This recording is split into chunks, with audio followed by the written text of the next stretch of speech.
Football ഫാമിന്റെ പുതിയ വീഡിയോയിലേക്ക് എല്ലാ മാന്യപ്രേക്ഷകർക്കും സ്വാഗതം. നമ്മൾ ഇന്ന് സംസാരിക്കാൻ പോകുന്ന ഇന്നലെ രാത്രി നടന്ന കോപ്പ ഡെൽറ്റയിൽ ഫസ്റ്റ് ലെഗ് സെമി ഫൈനലിലെ ഫസ്റ്റ് ലെഗ് മത്സരത്തിൽ ബാഴ്സലോണ വേഴ്സസ് അത്ലറ്റിക്കോ മഡ്രിഡ് മത്സരത്തെ കുറിച്ചാണ് നമ്മൾ സംസാരിക്കാൻ പോകുന്നത്. അപ്പൊ ഗൈസ് കംബാക്ക് ഇല്ല, ഗൈസ് കംബാക്ക് സാങ്കേതിക കാരണങ്ങൾ കൊണ്ട് മാറ്റി വെച്ചിരിക്കുകയാണ്. ഇനി മാർച്ചിൽ നടന്നു എന്ന് പറയാം. എന്താ കാരണം എന്ന് പറഞ്ഞാൽ മാർച്ചിൽ ക്യാമ്പ് നോയിൽ വെച്ചിട്ട് സെക്കൻഡ് ലെഗ് മത്സരമുണ്ട്. ഫസ്റ്റ് ലെഗിൽ 4-0 8 പണി കൊടുത്തിട്ടാണ് സിമിയോണിയും പിള്ളേരും വരവേറ്റത് ബാഴ്സലോണയെ അവരുടെ ഹോം ഗ്രൗണ്ടായ മെട്രോപൊളിറ്റനിൽ. എമ്മാതിരി കളിയോടോ, ഒരു രക്ഷയില്ല എന്ന് പറഞ്ഞാൽ ഒരു രക്ഷയില്ല. സിമിയോണി എന്താണ് അത്ലറ്റിക്കോ മഡ്രിഡ് കൊണ്ട് ചെയ്യിക്കേണ്ടത് ബാഴ്സലോണയ്ക്കെതിരെയെന്ന് കറക്റ്റായിട്ട് ആൾക്കറിയാം. ആൾ അതേപോലെ ചെയ്തിട്ടുണ്ട്. അവസാനം കഴിഞ്ഞ സീസണിലൊക്കെ നമുക്ക് നോക്കിയാൽ അറിയാം. കഴിഞ്ഞ സീസണിലെ കോപ്പ ഡെൽറ്റയിൽ സെമി ഫൈനലിൽ 4 ഗോളിന് സമനില നേടിയിട്ടാണ് അവർ 1-0 വിജയം നേടിയ ബാഴ്സലോണ ഫൈനലിലേക്ക് കയറിയത്.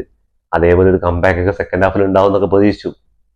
വലിയ പ്രതീക്ഷയൊന്നും ഉണ്ടായിരുന്നില്ല. കാരണം എന്ന് പറഞ്ഞാൽ എന്താ കളി കളിക്കുന്നത് ഫസ്റ്റ് ഹാഫിലെ കളി കണ്ട ആ ഒരു സെൽഫ് ഗോള് പറഞ്ഞാൽ ഹെറിഗ്രാസിന്റെ പേരിലാണ് ഗോൾ. പക്ഷെ ആ ഗോൾ കൊടുക്കേണ്ടത് ജോൺ ഗാസിക്ക് തന്നെയാണ്. എന്താ കാരണം എന്ന് പറഞ്ഞാൽ ആ ചങ്ങാടി എന്താണ് പറ്റിയത്? ചങ്ങായിക്ക് ഫസ്റ്റ് കളി തുടങ്ങി 2-ാം മിനിറ്റിൽ തന്നെ സിമിയോണിയുടെ ഒരു കിട്ടില്ല സേവ് നടത്തിയപ്പോൾ എന്റെ മോനെ ഇങ്ങനെ ഒരു കോരി തരിച്ചു പോയതാ. അതിന്റെ അടുത്ത മൂമെന്റിലാണ് ആ ഒരു മൈനസ് പാസും. എന്താ പറയാ, ഒരു ഒന്നും പറയാനില്ല വാക്കുകൾ. ആ ഗോൾ ലൈൻ ക്ലിയറൻസ് ചെയ്തു എന്ന് വിചാരിച്ച് നിൽക്കുന്ന സമയത്ത് തിരിച്ച് രണ്ടാമത് ഗോൾ പോസ്റ്റിൽ ഉള്ളിക്കാൻ സാധനം കയറി പോകുന്നത് വെട്ടിയുണ്ട കണക്കെ. അപ്പോഴേക്കും വാറ് ചെക്ക് ചെയ്തപ്പോഴേക്കും ഇത് ഓൾറെഡി ഫുള്ളി പോയിട്ടാണ് അവിടുന്ന് പുറത്തേക്ക് തട്ടിയിടുന്നത്. എന്ത് ദുരന്ത കളിയിടും! ഈ അടുത്ത സീസണുകളിലൊന്നും ഇങ്ങനെ ഒരു ദുരന്തമായിട്ടൊരു ബാഴ്സലോണയുടെ കളി കണ്ടിട്ടില്ല. ശരിയാണ്, റഫീനിയില്ല, പെട്രയില്ല, റാഷ്ഫോർഡില്ല, ഒക്കെ ശരിയാണ്. പക്ഷേ അവർക്ക് ഡിഫൻസീവായി കുറച്ച് കളിച്ചുകൂടെ? പ്രസ് ചെയ്യാൻ ആൾക്കാരില്ലെങ്കിൽ ഈ ഗോൾ ലൈൻ ട്രാപ്പൊക്കെ ഓഫ് ലൈൻ ട്രാപ്പൊക്കെ കുറച്ചുകൂടെ. ഇത് എപ്പോഴും ഞാൻ കഴിഞ്ഞ സീസൺ മുതൽ പറയുന്നുണ്ട്, നമ്മുടെ ടീമിൽ എന്തെങ്കിലുമൊക്കെ പോരായ്മകൾ ഉണ്ടെങ്കിൽ അതിനനുസരിച്ച് വേണം കളിക്കാൻ. അല്ലാതെ നമ്മുടെ ടീമിന് വല്ല പ്രശ്നങ്ങളുണ്ട് പറഞ്ഞാൽ ആ പ്രശ്നങ്ങളിനനുസരിച്ചുള്ള ആ ഒരു സ്റ്റാർട്ടിംഗ് ലെവൽ ഇറക്കുമ്പോൾ ആ സ്റ്റാർട്ടിംഗ് ലെവലിന് പറ്റിയ ഒരു ഫോർമേഷനിലാണ് കളിക്കുന്നത്. സിമിയോണി അവസാന മത്സരത്തിൽ റിയൽ ബെറ്റീസായിട്ട് പരാജയപ്പെട്ടാണ് വരുന്നത്. അതിന് മുമ്പുള്ള മത്സരത്തിൽ റയൽ ബെറ്റീസിന് 5-0 പരാജയപ്പെടുത്തിയിട്ട് വരുന്നത്. അപ്പോൾ ആ കളിക്ക് ശേഷം വന്നിട്ട് 4-0 ബാഴ്സലോണയെ പോലെ ഒരു ടീമിനെ പരാജയപ്പെടുത്തിയിട്ടാണ് അവർ പോകുന്നത്. സെക്കൻഡ് ലെഗിൽ അത്ഭുതങ്ങൾ ഉണ്ടാവണം. അപ്പോൾ അത്ഭുതങ്ങൾ സംഭവിക്കാൻ പാരീസിൽ ഇതേപോലെ നടന്നിട്ടുള്ള കാര്യമൊക്കെ ശരിയാണ്. പക്ഷെ എന്തൊക്കെയാണെന്ന് ക്യാമ്പ് നോയിൽ വന്നാൽ അറിയാൻ പറ്റുള്ളൂ. അതെന്താ പറയുക, സിമിയോണി ബസ്സും ലോറിയും കാറും എല്ലാം കൊണ്ട് പാർക്ക് ചെയ്യും. മൊത്തത്തിൽ ഇന്ന് എടുത്തു പറയേണ്ട ഒരു പ്ലെയറെങ്കിലും ഇല്ല. എന്താ പറഞ്ഞാൽ മൊത്തത്തിൽ ഡിഫൻസും മിഡ്ഫീൽഡും അറ്റാക്കിങ്ങും ഒക്കെ ഷോക്കുന്ന സമയത്ത് ജോൺ ഗ്രാസി എന്ന് പറഞ്ഞ ഗോൾ കീപ്പർ ഇങ്ങനെ വലയ്ക്ക് മുന്നിൽ ഇങ്ങനെ ഗോൾ പോസ്റ്റിന് മുമ്പിൽ ഇങ്ങനെ മതിലായിട്ട് നിന്ന് സേവ് ചെയ്യാറുണ്ട് ബാഴ്സലോണയെ. പക്ഷെ അത് കണ്ടില്ല. ഇന്ന് ആൾക്ക് തന്നെയാണ് തുടക്കം മുതൽ പഠിച്ചത്. 1-ാമത്തെ ഗോളായിക്കോട്ടെ, 2-ാമത്തെ ഗോളായിക്കോട്ടെ, 3-ാമത്തെ ഗോളൊക്കെ ആ 4-ാമത്തെ ഗോള് ആ ജൂലിയൻ ആൽവാരസിന്റെ ഗോള് വരുന്ന സമയത്ത് ഗോൾ അട്ടി ബോൾ എത്തുന്ന തന്നെ ആള് ഡൈവ് ചെയ്തിട്ടുണ്ട്. ഡൈവ് ചെയ്ത ശേഷം പിന്നെയാണ് ബോൾ പോകുന്നത്. ഒരാളെങ്കിലും ഫെർമിനായിക്കോട്ടെ, ഓൽമോ ആയിക്കോട്ടെ, കുണ്ടെ, ബാൾട്ടെ, ലെവൻഡോസ്കി, ഫെറാൻ ടോറസ് എന്തിനാണ് ഗ്രൗണ്ടിൽ കിടന്ന് 90 മിനിറ്റ് ഇങ്ങനെ ഓടുന്നത്? ഒരു പിടിയും കിട്ടുന്നില്ല കേട്ടോ. പ്രോപ്പറായിട്ട് ഒരു നമ്പർ 9 കൊണ്ടുവന്നില്ലെങ്കിൽ എൻ്റെ ഒരു അഭിപ്രായത്തിൽ ഈ സീസണിൽ ലാലീഗ അടിക്കരുത്. ഇനി ചാമ്പ്യൻസ് ലീഗിലും അടുത്ത റൗണ്ടിൽ പുറത്താവണം. അതേപോലെ തന്നെ കോപ്പ ഡെൽറ്റയിൽ ഈ സെമി ഫൈനലിൽ പുറത്താവണം. എന്നാലെങ്കിലും ഈ മാനേജ്മെന്റ് എന്തെങ്കിലുമൊക്കെ പഠിക്കും എന്നുള്ള കാര്യമാണ്. പൈസ ഇല്ലാന്ന് പറഞ്ഞിട്ട് ഒരു പരിധിയൊക്കെയോട് അൻസിപ്പിളിക്കിനെ കൊണ്ട് ഒരു ആപ്പിൾ കൊടുത്തിട്ട് 1000 ആൾക്ക് പങ്കിട്ട് കൊടുക്കാൻ പറഞ്ഞ ഇയാളെന്താ മാജീഷ്യനോ? ഒരു പൊസിഷൻ കളിക്കാൻ വേറൊരു പ്ലെയർ ഇല്ല. ഒന്ന് ആലോചിച്ച് നോക്കൂ. റഫീനിയ പോയി, റാഷ്ഫോർഡ് ഇല്ല, മിഡ്ഫീൽഡിൽ പെഡ്രി ഇല്ലെങ്കിൽ പിന്നെ ഒരു പരിധി വരെയൊക്കെ ഡിജോണൊക്കെ ഇത് ചെയ്തിട്ടുണ്ട്. പക്ഷെ ഫസ്റ്റ് ഹാഫിൽ തന്നെ കസാഡോനെ ഇറക്കിയത് ഒരു വലിയ മണ്ടത്തരം തന്നെയാണ്. എന്ന് പറഞ്ഞാൽ ഫിസിക്കലി അത്യാവശ്യം നന്നായിട്ട് പ്രസ് ചെയ്ത് കളിക്കുന്ന ഒരു ടീമാണ് അത്ലറ്റിക്കോ മഡ്രിഡ്. അതിനെതിരെ ഈ ചങ്ങായി പീക്കിൽ സാധനത്തിനെ കൊണ്ടുവന്നിട്ട് ചങ്ങായി എടുക്കുന്ന ആ ഒരു എഫേർട്ടൊക്കെ അങ്ങനത്തെ ഒരു എഫേർട്ടാണ്. 50-50 റെഡ് കാർഡ്, 50-50 യെല്ലോ കാർഡിനുള്ള അതെല്ലാം കളി നോക്കിയാൽ മതി. ആ ഡൈവ് ചെയ്ത് ബോൾ എടുക്കാൻ നോക്കുന്നതൊക്കെ ആള് ചെറിയൊരു മനുഷ്യനാണ്. അതിന് കൂടെ ഓൽമോയും ഫെർമിനൊക്കെയാണ് കളിക്കുന്നത്. അപ്പോൾ തീർച്ചയായിട്ടും ബെർണാലിനെ കുറച്ചൊരു അവസരം കൊടുക്കായിരുന്നു. അതുപോലെ തന്നെ എനിക്ക് എടുത്തു പറയേണ്ട കാര്യം, ഇന്ന് റൂണി എന്തുകൊണ്ട് സ്റ്റാർട്ടിങ്ങിൽ ഒരു 10 മിനിറ്റ് ആ ചങ്ങായിക്ക് ഒരു അവസരം കൊടുക്കായിരുന്നു എന്നുള്ള എൻ്റെ ഒരു ഇത്. ലെവൻഡോസ്കിനെ ഇറക്കുന്നുണ്ട്. അതേപോലെ ലെവൻഡോസ്കിനെ കൊണ്ട് ഇനിയിപ്പോൾ ഷൂവിൻ്റെ സൈസ് ഒന്ന് ചെറുതാക്കേണ്ടി വരുന്നുണ്ട്. ഞാനായിട്ട് ഗോൾ അടിക്കില്ല, അടിച്ച ഗോൾ എങ്ങനെയെങ്കിലും ഞാൻ ഓഫ് സൈഡ് നിന്നിട്ട് അതാക്കിക്കോളും എന്നുള്ള ഒരു ഇതിലാണ് പോയിക്കൊണ്ടിരിക്കുന്നത്. എന്തുമാതിരി ഭൂലോക അയ്യോ വയ്യ. പിന്നെ ട്രോളുകൾ തുടങ്ങിയിട്ട് ഒരു സൈഡിൽ നിന്ന് റയൽ മാഡ്രിഡിന്റെ ആരാധകർ ഒരു സൈഡിൽ നിന്ന് നല്ല ട്രോളുകൾ തുടങ്ങിയിട്ട് ഒറ്റ കാര്യം ചോദിക്കുന്നു. ആൽബസിറ്റിയോട് തോറ്റിട്ട് ക്വാർട്ടർ ഫൈനലിൽ പുറത്തായവരാണ്. ഇപ്പോ ഒന്നാം ലെഗ് കഴിഞ്ഞിട്ടുള്ളൂ, അടുത്ത ലെഗ് മത്സരം കൂടി ബാക്കിയുണ്ട്, അത് കഴിഞ്ഞിട്ട് നിങ്ങൾ ട്രോളാൻ വരും. ഈ ഒരു മത്സരം തോൽവി ഒക്കെ സമ്മതിച്ചിരിക്കുകയാണ്, തോൽവിക്കാണ് ബാഴ്സലോണ അമ്മാതി കളിയാ കളിച്ചിരിക്കുന്നത്. ട്രോളേണ്ട കളിയൊക്കെ ഉണ്ട്. അപ്പോൾ നിങ്ങൾ ട്രോളിക്കോളി, നിങ്ങളുടെ അവസരമാണ്, നിങ്ങൾ മാളത്തുനിന്ന് പുറത്തു വന്നിരിക്കുന്നതൊക്കെ അറിയാം. അപ്പോൾ നന്നായിട്ട് ട്രോളാനുള്ള അവസരമാണ്. ട്രോൾ ഒരിക്കലും വിടരുത്. ട്രോളാനുള്ള കാര്യങ്ങൾ ട്രോളിൽ തന്നെ തീർക്കണം. അപ്പോൾ ഹൻസി ഫ്ലിക്ക് വാർത്താ സമ്മേളനത്തിൽ പറഞ്ഞിട്ടുണ്ട്, ആ ഓഫ് സൈഡ് 7 മിനിറ്റാണ് വാർ ചെക്ക് ചെയ്തിട്ടുള്ള കാര്യം എന്ന് നമ്മൾ ചിന്തിക്കേണ്ടതുണ്ട്. അപ്പൊ ഹൻസി ഫ്ലിക്ക് പറഞ്ഞിട്ട് അവിടെ അവരെന്തൊക്കെയോ കണ്ടിട്ടുണ്ടാവും 7 മിനിറ്റിനുള്ളത്. അതെന്തോ ആയിക്കോട്ടെ, അതിലൊക്കെ നമ്മൾ അതേപോലെ ആ ഒരു ബാൽഡയുടെ ഒരു ഫൗള്, ബാൽഡയ്ക്കെതിരെ ഫൗള്, സിമിയോയുടെ ഫൗള് ചെയ്യുന്നത് എന്തുകൊണ്ടാണ് റെഡ് കാർഡ് അത് വിളിച്ചില്ല എന്നുള്ളത്. നമുക്ക് എറിഗാസിക്ക് ആ ഒരു ഫൗളിന് റെഡ് കാർഡ് കൊടുത്തിട്ടുണ്ട്. രണ്ടും റെഡ് കാർഡിനുള്ള ഒരു ഇതുണ്ട്. പക്ഷെ എന്തുകൊണ്ടാണ് ബാൽഡയ്ക്കെതിരെയുള്ള ആ ഒരു ഫൗള് റെഡ് കാർഡ് കൊടുത്തില്ല? എന്താ സിമിയോനെ അവിടെ കിടന്നിരിക്കാൻ ഗ്രൗണ്ടിൽ, സിമിയോനെ എണിച്ചിട്ടുള്ളത്, അതേപോലെ ബാൽഡെ അവിടെ കിടന്ന് ഡോക്ടേഴ്സിനെ ആ ഒരു ഇതിന് വേണ്ടിയിട്ട് വരുത്തേണ്ടായിരുന്നു. അങ്ങനെ വാർ ചെക്ക് ചെയ്തിട്ട് വാറൊന്നും അവിടെ ചെക്കിങ്ങേ ഇല്ല, വാർ ചെക്കിങ്ങേ ഇല്ല. ഈ ഒരു 8 മിനിറ്റൊക്കെ ഈ ഒരു വാറിന് കൊടുക്കുക എന്ന് പറഞ്ഞത് വല്ലാത്തൊരു സംഭവമാണ് അല്ലേ. ഒരു കളിയുടെ തന്നെ ആ ഒരു പ്ലെയേഴ്സിന്റെ ആ ഒരു ഇത് വാറിനെ അപേക്ഷിച്ച് പറയല്ല, ഒരു ലീഗിലോ അല്ലാണ്ട് ഒരു കളിയുടെ വാറിനെ കുറിച്ച് പറയല്ല. പക്ഷെ ഈ വാറിന് കൊടുക്കുന്ന ഈ 8 മിനിറ്റ് ഒക്കെ ഉണ്ടല്ലോ, ഇത്രയും സാങ്കേതിക വിദ്യ, ഇത്രയും ക്യാമറകളും കാര്യങ്ങളൊക്കെ ഉണ്ടായിട്ട് 8 മിനിറ്റ് എന്തുകൊണ്ടാണ് എടുത്തതെന്ന് ഒരു പിടിയില്ല കേട്ടോ. എന്താ കാരണം പറഞ്ഞാൽ ആ പ്ലെയേഴ്സിന്റെ ആ ഹീറ്റ് ബോഡിയിൽ, അതേപോലെ ആ വാമപ്പ് ചെയ്യാനുള്ള അതൊക്കെ പോവാണ്, ഫുൾ ഡൗൺ ആവുകയാണ്. പിന്നെ അതൊന്ന് കളിയിൽ നിന്ന് കയറണമെങ്കിൽ കുറച്ച് പണിയുണ്ട്. അപ്പോൾ ഇത്രയും സാങ്കേതിക വിദ്യയൊക്കെ ഉണ്ടായിട്ടും ഇപ്പൊ നമ്മുടെ സെവൻസ് നടക്കുന്ന നമ്മുടെ മലപ്പുറത്തൊക്കെ അവിടെ വരെ വാർ ഇത്രയും ഇതിനേക്കാളും സ്പീഡ് നടക്കുന്നുള്ള കാര്യങ്ങൾ ആലോചിക്കണം. അത്ലറ്റിക്കോ മഡ്രിഡിന്റെ കളി പറയുകയാണെങ്കിൽ എന്താ മോനെ കളി എന്ന് പറഞ്ഞാൽ ഒരു രക്ഷയില്ല. സിമിയോനെ ആയിക്കോട്ടെ, മൊളീനോ ആയിക്കോട്ടെ, അതേപോലെ ഗുയ ആൽവാരസ്, അതേപോലെ ലുക്മാൻ, അതേപോലെ ഗ്രൈസ്മാൻ, എല്ലാ ഭാഗത്തും, അതേപോലെ ഡിഫൻസും അവര് പാസ് ഇടുന്നൊക്കെ, പാസിനെ കുറിച്ച് കാണുന്നവരുടെ എമ്മാതിരി പാസിംഗ് ആണെന്ന് പറയുമ്പോൾ കറക്റ്റ് പൊസിഷനിൽ ഈ പാസ് ഇട്ട് കൊടുത്താൽ അതിന്റെ കല്ല പോകുന്നുള്ള കാര്യം ചിന്തിക്കേണ്ടത്. എമ്മാതിരി കിട്ടിയാലും പാസുകളാണ്. അതേപോലെ ആ ഒരു ഓഫ്ലൈൻ ട്രാപ്പൊക്കെ ബീറ്റ് ചെയ്തിട്ട് ആ ഗോളൊക്കെ ക്രോസുകൾ വന്ന ഇതൊക്കെ ഉണ്ടല്ലോ. എന്റെ അഭിപ്രായത്തിൽ ഫസ്റ്റ് ഹാഫിൽ തന്നെ ഒരു 6 ഗോൾ വീണ്ടാണ് ചുരുങ്ങിയത്. ഭാഗ്യം കൊണ്ടാണ് രക്ഷപ്പെട്ടത്, നല്ല ഒതുങ്ങിയത്.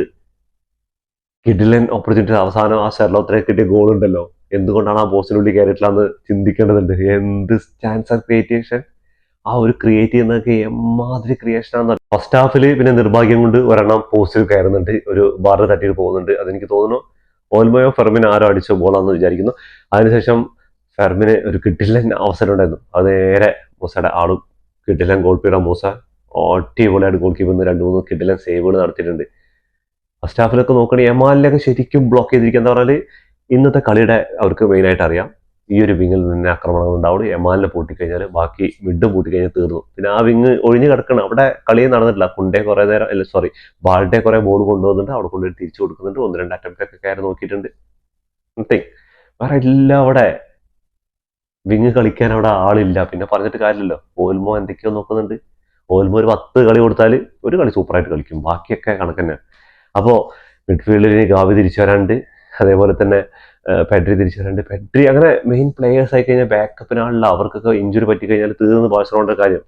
റഫീൻ ഇന്നത്തെ കളിയിൽ കണ്ടാൽ തന്നെ മനസ്സിലാക്കാൻ പറ്റും, റഫീനില്ല, ഒരു ക്യാപ്റ്റനായിട്ട് മുന്നിൽ നിന്ന് നയിക്കാനുള്ള ഒരാളില്ല. ഡീജോണൊക്കെ ഇങ്ങനെ ഉറങ്ങി കളിക്കുക. എന്തൊക്കെ ഡീജോണിന്റെ കളി കണ്ടു കഴിഞ്ഞാൽ ബോൾ കാലിൽ ഹോൾഡ് ചെയ്ത് വെച്ച് കൊണ്ടുപോകുന്നുണ്ട്.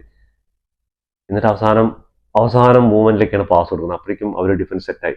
സെക്കൻഡ് ഹാഫിൽ സിമിയോണി അവിടെ ബസ്സും കാറും ലോറിയൊക്കെ കൂടി പാർക്ക് ചെയ്യുമ്പോൾ അതിനെ ബീറ്റ് ചെയ്യാൻ വേണ്ടി കുറേ ബോൾ ഇങ്ങനെ ഹൈ ബോളിൽ കൊടുത്ത് ആ ബോള് ഡയറക്റ്റ് എത്തുന്നത് ഗോൾ കീപ്പറിന്റെ കയ്യിലാണ്. എന്താല്ലേ ഈ ഇത്രയും മോശമായിട്ടൊരു കളി ബാഴ്സലോണ ഇതിനടുത്തൊന്നും ഞാനും കണ്ടിട്ടില്ല. ഇതേപോലെ തന്നെ 4 ഗോളിന് ഇതിന് മുമ്പ് പരാജയപ്പെടുന്നത് ബാൻ മ്യൂണിക്കിന്റെ കൂടെ 2020 ചാമ്പ്യൻസ് ലീഗിലാണെന്ന് തോന്നുന്നുണ്ട്. ഹൻസി ഫ്ലിക്കായിരുന്നു ഒന്ന് ബാൻ മ്യൂണിക്കിന്റെ കോച്ച് എന്ന് വിചാരിക്കുന്നു. അതേപോലെ തന്നെ ഇതിനു മുമ്പും 2-3 പ്രാവശ്യമൊക്കെ ചരിത്രത്തിൽ അറ്റന്റിക്കോ വേണ്ടിയിട്ട് ബാഴ്സയ്ക്കെതിരെ 4-0 വിജയിച്ചിട്ടുണ്ട്. പക്ഷെ കംബാക്ക് എന്താവും എന്നുള്ളതാണ് ഇനി നമുക്ക് ആലോചിക്കേണ്ട കാര്യം. എന്താ പറഞ്ഞാൽ മാർച്ച് 4-ാം തീയതിയാണ് അടുത്ത ലെഗ് മത്സരം വരുന്നത്. അപ്പോഴേക്കും റഫീനിയ ഏകദേശം റാഷ്ഫോർഡും ടീമിലുണ്ടാകുന്നുണ്ട്. വേറെ ആർക്കും പരുക്കളൊന്നും ഇല്ലാതിരുന്നു കഴിഞ്ഞാൽ മിക്കവാറും പെഡ്രി തിരിച്ചെത്താനുള്ള ചാൻസുകൾ ഏറെക്കുറെ ഉണ്ട്. അപ്പോൾ പെഡ്രിയും കൂടി വന്നു കഴിഞ്ഞാൽ ഒരു കംബാക്കിനുള്ള ചാൻസ് ഉണ്ട്. അപ്പോൾ ബാഴ്സലോണ ഈ ഒരു മാച്ചിൽ കംബാക്ക് അടിച്ചിട്ട് ഫൈനലിലേക്ക് കയറണം എന്നുള്ള കാര്യം. ഫൈനലിൽ കയറി കപ്പുറപ്പം, അത് പറ്റാണെങ്കിൽ വേണ്ടിയിട്ട് കയറി കഴിഞ്ഞാലും ബാഴ്സലോണ കയറി കഴിഞ്ഞാൽ ആര് കയറി കഴിഞ്ഞാൽ അവർക്ക് കപ്പുറപ്പം എന്നുള്ള കാര്യത്തിൽ 100%, 99% ഉറപ്പുള്ള കാര്യമാണ്. അപ്പോൾ ഇവരുടെ സ്റ്റാറ്റസിലൊക്കെ വലിയ കാര്യമായിട്ട് നോക്കേണ്ട കാര്യമില്ല. അവിടെ ബോൾ പൊസിഷൻ മാത്രം ഉണ്ടാവുള്ളൂ ബാഴ്സലോണയുടെ കയ്യിൽ, വേറൊരു കുന്തം ഉണ്ടാവില്ല, വേറൊരു കുന്തം എന്ന് പറഞ്ഞാൽ. ഇന്നത്തെ കളിയുടെ പ്രത്യേകത ആരെയും നിങ്ങൾ ശ്രദ്ധിച്ചോ? ഒരു മിനി അർജന്റീന വിസസ് മിനി സ്പെയിനിന്റെ കളിയായിരുന്നു. അപ്പോൾ മാർച്ചിൽ നടക്കാൻ പോകുന്ന ഫൈനലിസിമയുടെ ഒരു ട്രയലാണിതെന്ന് പറയാം. അപ്പോൾ നമുക്ക് എന്തായാലും ഇന്നത്തെ സ്റ്റാറ്റിസ്റ്റിക്സ് നോക്കി കഴിഞ്ഞാൽ 11 ഷോട്ടുകളാണ് അത്ലറ്റിക്കോ മഡ്രിഡ് എടുത്തിട്ടുള്ളത്. അതിൽ 6 ഓൺ ടാർജറ്റിലേക്കാണ്. ഇപ്പോൾ ബാഴ്സലോണ 13 ഷോട്ട് എടുത്തിട്ടുണ്ട്, അതിൽ 4 ഓൺ ടാർജറ്റിലേക്കാണ്. 35% ബാൾ പൊസിഷൻ മാത്രം ഉണ്ടായിരുന്നില്ല അത്ലറ്റിക്കോ മഡ്രിഡ്. ഇതിൽ നിന്നാണ് ഈ 4 ഗോളുകൾ അടിച്ചത്. അവിടെ ആണെങ്കിൽ 65% ബാൾ പൊസിഷൻ ഉണ്ടായിരുന്നു. 335 പാസുകൾ മാത്രം കംപ്ലീറ്റ് ചെയ്തിട്ടുള്ളൂ. അവിടെ നോക്കുകയാണെങ്കിൽ 619 പാസുകൾ. വെറുതെ പാസ് അങ്ങനെ ബോൾ ഇട്ട് ഉരുട്ടിയിട്ട് കാര്യമില്ല. അവര് കൃത്യമായിട്ട് ഇന്ന് ഗ്രൗണ്ടിൽ എന്തൊക്കെയോ പ്രശ്നങ്ങൾ കാണുന്നുണ്ട്. കുറേ സ്ലിപ്പ്, ഫസ്റ്റ് ഹാഫിൽ കുറേ സ്ലിപ്പ് ആവുന്നുണ്ട് ബാഴ്സലോണ അത്ലറ്റിക്കോ മഡ്രിഡ്. പക്ഷെ അത്ലറ്റിക്കോ മഡ്രിഡ് കുറച്ചുകൂടെ അവർക്ക് അത് അറിയാമായിരുന്ന പോലെയുള്ള കളിയുണ്ട്. എന്താ പറഞ്ഞാൽ മഴ പെയ്യുന്നുണ്ട് സെക്കൻഡ് ഹാഫിൽ, അതേപോലെ ഫസ്റ്റ് ഹാഫിൽ ഗ്രൗണ്ട് നല്ല ഹ്യൂമിഡിറ്റി ഉണ്ട്, വെള്ളം ഈർപ്പമുണ്ട്. അതിൻ്റെ ആയിട്ട് ഒരുപാട് സ്ലിപ്പ് കാണുന്നുണ്ട്. നമ്മൾ ഒരുപാട് ടൈം നോക്കി കഴിഞ്ഞാൽ, അതേപോലെ ബോൾ ഗ്രൗണ്ടിൽ ഉള്ളുന്ന അതൊക്കെ നോക്കി കഴിഞ്ഞാൽ നമുക്ക് മനസ്സിലാക്കാൻ പറ്റും. അപ്പോൾ അതിനനുസരിച്ച് അവർ ഹൈ ബോളുകളാണ് കൊടുത്തിട്ടുണ്ടായത് കൂടുതലും. ബാഴ്സലോണ ഗ്രൗണ്ട് ബോൾ കൊടുക്കുന്ന സമയത്ത് ഇവർ ഹൈ ബോൾ കൊടുത്തിട്ടാണ് കൂടുതൽ കളിച്ചിട്ടുണ്ടായത്. അതേപോലെ ഇവരുടെ പാസുകളുടെ സ്പീഡും കറക്റ്റ് ആയിരുന്നു. അവർക്ക് കറക്റ്റായിട്ട് അവർക്ക് ആ ഒരു ഗ്രൗണ്ടിനെ കുറിച്ച്, അവരുടെ ഹോം ഗ്രൗണ്ടാണ്, അപ്പോൾ അവർക്ക് കാര്യങ്ങളൊക്കെ അതിന്റെ രീതിക്ക് നടന്നിട്ടുണ്ട്. അതേപോലെ ഫസ്റ്റ് ഹാഫിൽ റഫറിയുടെ ഭാഗത്ത് കുറേയൊക്കെ എന്താ പറഞ്ഞാൽ ഈ യെല്ലോ കാർഡും ഒക്കെ എടുക്കേണ്ടതും, അതേപോലെ തന്നെ റെഡ് കാർഡിന്റെ ഒരു ഇത് വന്നത്, അതേപോലെ തന്നെ ഫൗളുകൾ വിളിക്കേണ്ട കാര്യത്തിൽ ഒക്കെ കുറെ ഡിലേ ഒക്കെ ഉണ്ടായിരുന്നു. അതൊന്നും പറഞ്ഞിട്ട് കാര്യമില്ല.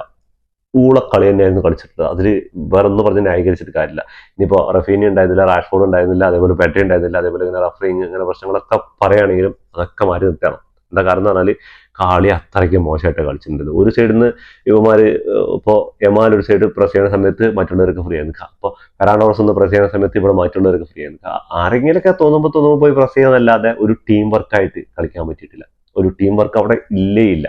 ഒരു ക്യാപ്റ്റൻ എന്ന് പറയുന്ന ഒരു എലമെന്റ് അവിടെ ഇല്ല. ഡിജോണിന്റെ കയ്യിൽ നിന്ന് ഒരിക്കലും മാൻപാറ്റിന് അർഹിച്ച ചങ്ങായി അല്ല ഒരിക്കലും. എന്താ പറഞ്ഞാൽ ആണ് സൈലന്റാ.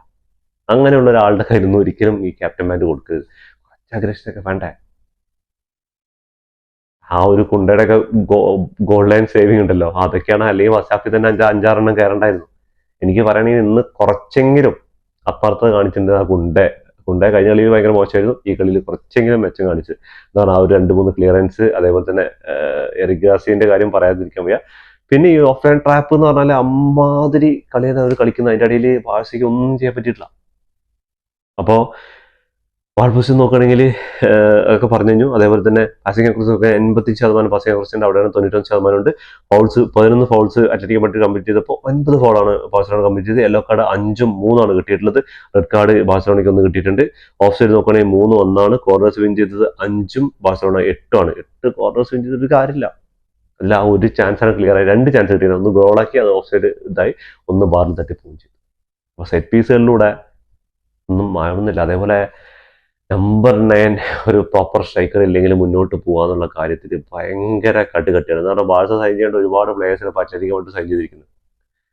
ആൽവാരസിനെ അതിന് മുമ്പ് ഒരിക്കൽ 20 മില്യൺ കിട്ടിയതാണ്. ഇപ്പോൾ ചുരുങ്ങിയത് വേണമെങ്കിൽ 100 മില്യൺ കൊടുക്കേണ്ടി വരും. അതേപോലെ തന്നെ ലുക്മാനെ കഴിഞ്ഞ സീസണിൽ ഒരു 20-23 മില്യൺ കിട്ടേണ്ടതായിരുന്നു. അതും ഇപ്പോൾ നടന്നില്ല. ഇനിയിപ്പോൾ അത്ലറ്റിക്കോ മഡ്രിഡിൽ ഒരു നല്ല കളിച്ച ഫോമായി ഒരു 40-50 മില്യൺ വേണ്ടിയും ചിലവാക്കേണ്ടി വരും. അങ്ങനെ എന്താ പറയുക, ഇനി ഒരു കംബാക്കിനായിട്ട് കാത്തിരിക്കണം. മാർച്ച് 5-ാം തീയതി വരെ 4-ാം തീയതി രാത്രി ആണ് ഈ കംബാക്ക് നടക്കാൻ പോകുന്നത്. അപ്പൊ എന്തായാലും ഉറപ്പുള്ളവർ, കംബാക്ക് അടിക്കുന്ന ഉറപ്പുള്ള ബാഴ്സ ഫാൻസ് ഉണ്ടെങ്കിൽ ഒന്ന് കമന്റ് ബോക്സിൽ കമന്റ് ചെയ്യും. അപ്പോൾ ഇതോടുകൂടി ഈ വീഡിയോ അവസാനിക്കുന്നത്. ഫുട്ബോൾ ലോകത്തെ പുതിയ വിശേഷമായി വീണ്ടും കാണാം. ഈ വീഡിയോ ഇഷ്ടപ്പെട്ടാൽ ലൈക്ക് ചെയ്യുക, ഷെയർ ചെയ്യുക, സബ്സ്ക്രൈബ് ചെയ്യുക.